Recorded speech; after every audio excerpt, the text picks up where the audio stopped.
Dating ginagawa ko ay TV dancer ako dun sa Magandang Halibayan, yung MTV.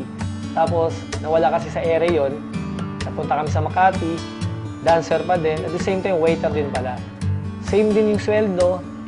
Sumikita ako doon, 300 pesos per day nung sa MTV ako. Then pagdating ko sa Makati as bar, panggabi naman, 300 pesos per night.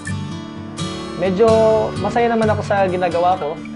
Kaya naman ako pumasok sa pagiging dancer kasi nainganyo ako kasi sabi ng nanay ko, kasi squatter kami sa Davao, yung kapitbahay namin, talagang gumanda yung bahay, naging semento. Sabi ng nanay ko, anong bang ginagawa? Anong bang ginagawa na? Yung anak kasi ng mga yan, nag-Japan. Kaya sabi ko, ako rin mag-Japan kasi gusto ko makatulong sa pamilya ko dati kasi Japan, sagot sa kahirapan. Nag-Japan pa din ako. Yung tinatawag na just always pray at night. Yung pangarap ko, kaya ko makuha dito. Sa umpisa, mahirap mag-imbita. Unang inimbay ko, best friend ko hindi ka sumali. Buti na lang yung parents ko supportive naman. Ginawa namin ni Ana sa kalsada, sa kalye. Talagang namumusakal kami, nangausap kami, dala-dala namin yung whiteboard. Maraming nabago sa amin ni Ana nung ginawa namin ng The Filipino Dream. Dati, hirap kami talagang sa finances. Minsan talagang, iyak na lang ako sa banyo. Talagang sabi ko, paano ba ito? Parang hindi ko na kaya. Yun yung dati. Kaya nang dumating ang TFD, grabe.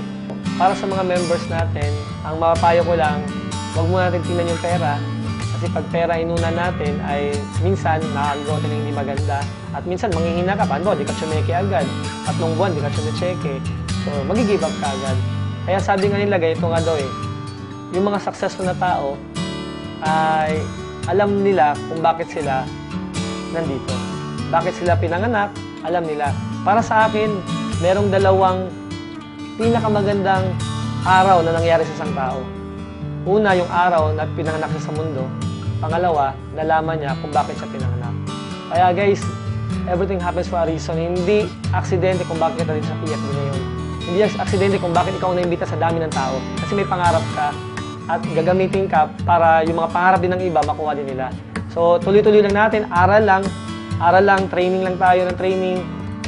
Yung personal development, yun ang pinaka-importante para mag-grow tayo sa ganitong negosyo.